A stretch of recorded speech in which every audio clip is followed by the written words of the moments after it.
মুখের দুর্গন্ধ রোজা থাকার কারণে রোজাদারের মুখ দিয়ে এক ধরনের দুর্গন্ধ বের হয়, কথা কয় না? এই দুর্গন্ধটা অত্যন্ত দুর্গন্ধ। মানুষের কাছে দুর্গন্ধ হলেও আমার আল্লাহ বলেন আমার কাছে মেশক আম্বারের চাইতেও প্রিয়। রোজাদারকে কি পরিমাণ আল্লাহ ভালোবাসে। মানুষের ভালোবাসা যখন প্লাটনিক পর্যায়ে যায় তখন গন্ধ আর সুগন্ধ তারতম্য করতে পারে না। মানুষ প্রেমিকার কাছে যখন বড় খাহেসাত নিয়ে যায়, আর একটু বলি, যখন কোনো প্রেমিকার কাছে ইশক আর মোহাব্বত নিয়ে যায় তখন আর দুর্গন্ধ ওই প্রেমিকের কাছে মনে হয় না, কথা কয় না? তাকে প্রিয় মনে হয়, তাকে অধিক প্রিয় মনে হয়। স্বামী স্ত্রীর ব্যাপারটাই আপনি মনে করতে পারেন। যখন দুজনের ভালোবাসা প্লাটনিক পর্যায়ে যায় তখন দেখবেন বাগান কার দুর্গন্ধ কার সুগন্ধ এটার কিন্তু প্রেমিক প্রেমিকার প্রতি কোনো খেয়াল থাকে না। কেন? কারণ প্রেমের বিষয়, প্রেম এমন এক জিনিস তিতা মিঠা লাগে। প্রেমের কাছে গরম ঠান্ডা লাগে, ঠান্ডা গরম লাগে। কারে বুঝাই? বোঝে না কেন? আমি কি বুঝাইতে পারতেছি নাকি? প্রেম এমন এক জিনিস দূরের রাস্তা শর্ট হইয়া যায়।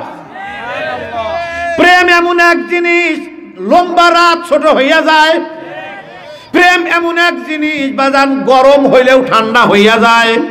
প্রেম এমন এক জিনিস ঠান্ডা গরম হইয়া যায়, গরম ঠান্ডা হইয়া যায়। মালিক বলেন আমার রোজাদারের মুখের দুর্গন্ধ মানুষের কাছে দুর্গন্ধ হইলেও আমার কাছে মেশক আম্বার। জোরে জোরে বলেন, জোরে বলেন।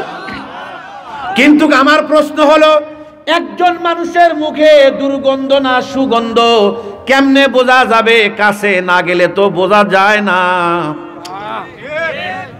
দূরে থেকে বুঝতে পারবেন আমার মুখে সুগন্ধ না দুর্গন্ধ? আপনি কেমনে বুঝবেন? আমার কাছে আসতে হবে, নাকে নাক লাগাইতে হবে, আর একটু কাছে আসতে হবে, ঠোঁটে ঠোঁট লাগাতে হবে, কথা কয় না? চোখে চোখ রাখতে হবে, তাহলে বুঝতে পারবেন সুগন্ধ না দুর্গন্ধ। মালিক বলেন রোজাদারের মুখের দুর্গন্ধ আমার কাছে মেশক আম্বারের চাইতে প্রিয়। তাহলে আমি বুঝাইতে চাই আল্লাহর কুদরতি মুখ আর রোজাদারের মুখ থাকে কোন জায়গায়? আরে কই? সাবধান, আমি বুঝানোর চেষ্টা করছি। রোজার মাস কাজে লাগাও। সাবধান, রোজার মাস প্রেমের মাস, রোজার মাস আল্লাহকে কাছে পাওয়ার মাস। রোজাদারের মুখের দুর্গন্ধ আল্লাহর কাছে প্রিয়।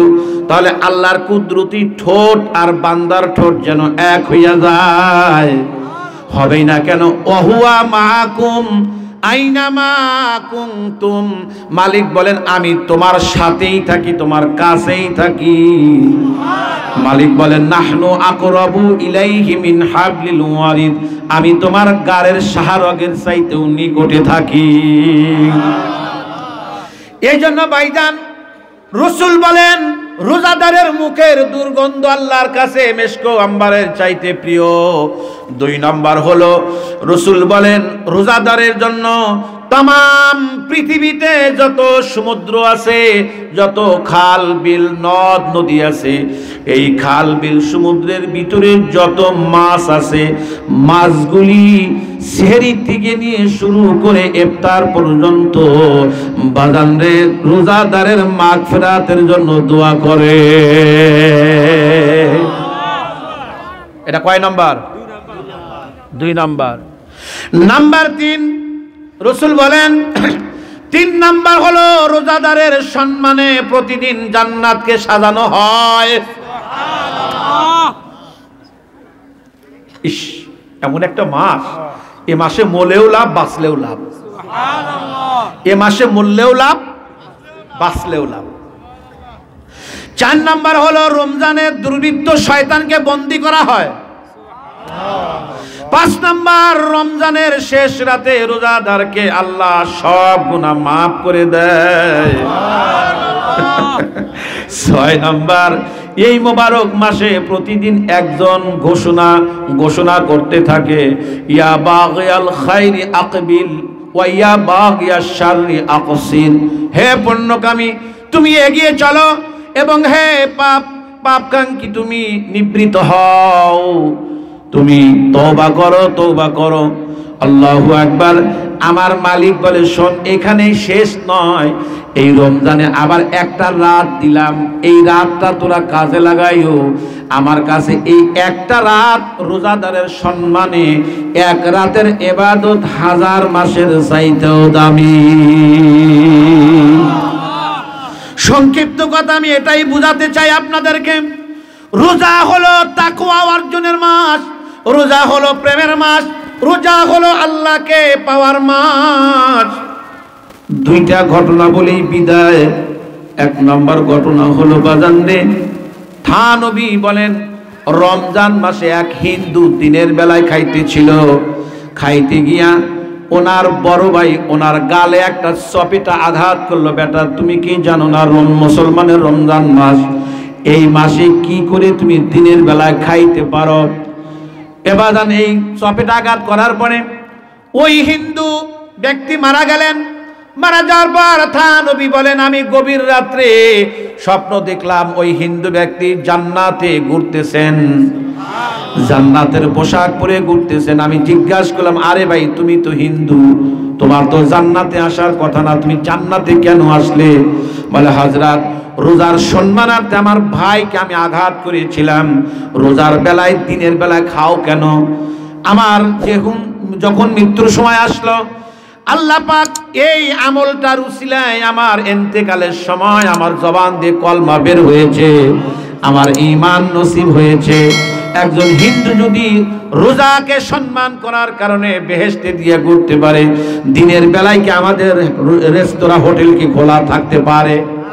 জোরে বলেন। যাদের বাজারে রেস্তোরাঁ হোটেল খোলা থাকবে, চায়ের স্টল খোলা থাকবে, এগুলোকে বন্ধ করে দেন, রোজার সম্মানে বন্ধ করে দেন।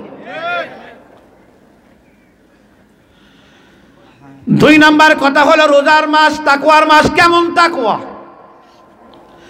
তাকওয়া কাহাকে বলে? দুটি কথা বলে বিদায়। বড় জোর 5 থেকে 7 মিনিট সময় আপনাদের কাছে নিব।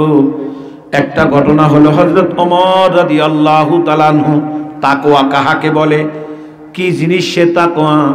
বাজান কিতাবের মধ্যে আছে,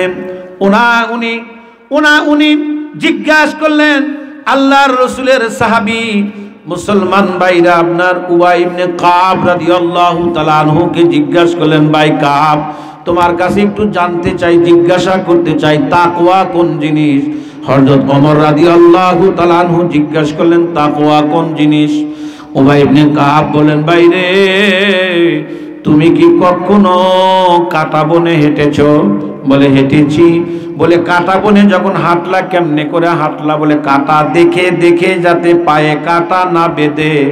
বাজান উবাই ইবনে কাব বলেন, এটাই হলো তাকওয়া। তুমি এমন ভাবে জীবন যাপন করো যাতে চলাফেরায় তোমার গুনাহ না হয়। আমি জিজ্ঞাসা করতে চাই, আমাদের গুনাহ আছে না নাই?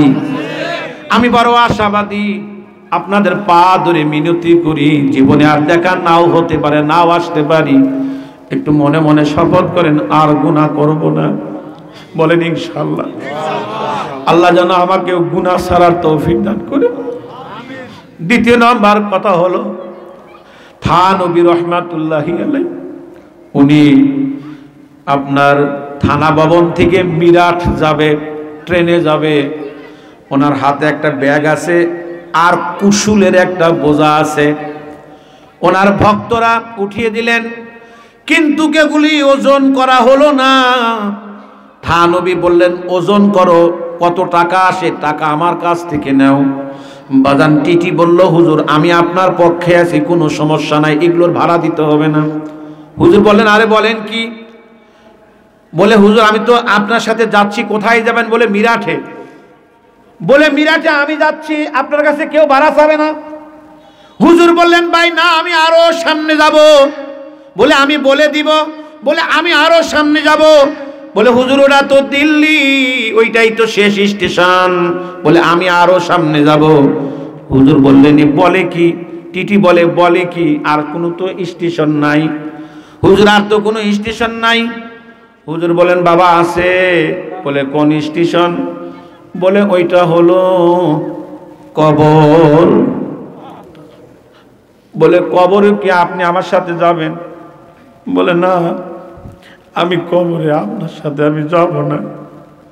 তা নবী বলেন ওরে বাবা রে, ওই কবর এমন একটা ঘর যেই ঘরে কারোর সাথে কেউ ঢোকে না। ওই কবরে আমার একাই যাইতে হবে না। সুবহানাল্লাহ। সাধারণ কোন নবী না। তুমি কি জানো আমরা কোন নবীর উম্মত? আজকে স্বাধীনতার পর থেকে নিয়ে শুরু করে অদ্যাবধি পর্যন্ত এই বাংলাদেশে, যে দেশে 95% মুসলমান, এই দেশে আমার রসুলকে নিয়ে যত মন্দাচার হয়েছে, যত বাজে মন্তব্য কিছু ব্লগার কুলাঙ্গারেরা করেছে, এরকম অন্যান্য দেশে করেছে আমার জানা নাই। যতবার বাংলাদেশে করেছে, স্বাধীনতার পর থেকে নিয়ে শুরু করে অদ্যাবধি পর্যন্ত আমরা যত সরকার অতিবাহিত হয়েছে, আমরা প্রত্যেকটা সরকারকে পায়ে ধরেছিলাম, হাতে ধরেছিলাম, রাজপথে মিছিল করেছিলাম, নিজেদের জীবন বিলিয়ে দিয়েছিলাম, অনেক শাহাদত বরণ করেছে শুধু একটা আইন পাশ করার জন্য সংসদে, যে রসুল হলো শেষ নবী, কাদিয়ানি কাফের, আমার নবীর পরে কোনো নবী নাই। অদ্যাবধি পর্যন্ত কোনো সরকার এ আইন পাশ করে নাই। আমি ওলামা হযরতকে প্রত্যেকটা মাহফিলে এটাই বলছি, আর কোন সরকারের কাছে আমরা বলতে যাব না।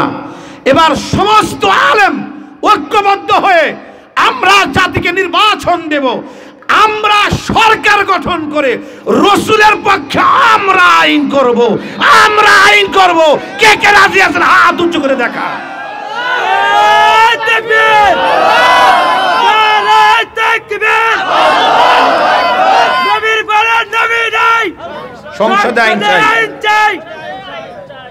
কাদিয়ানীরা কাফের, কাফের কাফের, কাফের কাফের, কাদিয়ানীরা কাফের। নবীর পরে নবী নাই, সংসদে আইন চাই। নারায়ে তাকবীর। যদি এর জন্য আপনাদের সহযোগিতার প্রয়োজন পড়ে, মুসলমান হিসাবে যদি আপনাদের ডাকি, কে কোন দল করেন এটা দেখার বিষয় নয়। স্বাধীন দেশে যে কোনো একটা দল আপনি করতে পারেন মিয়া, কিন্তু আল্লাহ আর রসুলের সুন্নাহ আর কোরআনকে মাইনাস আর বাইপাস করে নয়। কথা বলেন, এটা আপনাদের মাথায় রাখতে হবে মিয়া। ধোঁকা খাবেন না প্লিজ, অনুরোধ করি, পায়ে ধরি, ধোঁকা খাবেন না। ধোঁকা দেওয়ার মানুষের অভাব নাই। এই বাঙালি জাতি বড় নিরীহ, সাদা মনের মানুষ, এরা ইসলাম প্রিয়, আলেম প্রিয়, এরা উদার দিলের মানুষ। উদার দিলের মানুষ হওয়ার কারণে বারবার আমাদেরকে ঠকানো হয়।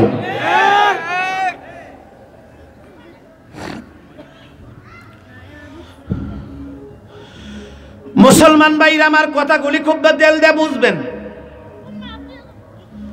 তোমার আমার রসুল কোন রসুল, তোমার আমার নবী কেমন নবী, এই কথাটা শোনার পরে চোখের পানি আমার মনে হয় রাখার কথা না। জিজ্ঞাসা করতে চাই, কিছু সময় কি দেওয়া যাবে আপনাদের?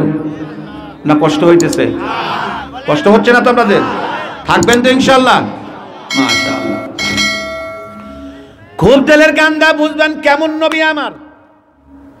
রসুল নিজে বলেন, সমস্ত নবীকে দেওয়া হয়নি, আল্লাহ পাক আমার উম্মতকে মাসের জন্য ৬টি জিনিস হাদিয়া দিয়েছেন। সুবহানাল্লাহ।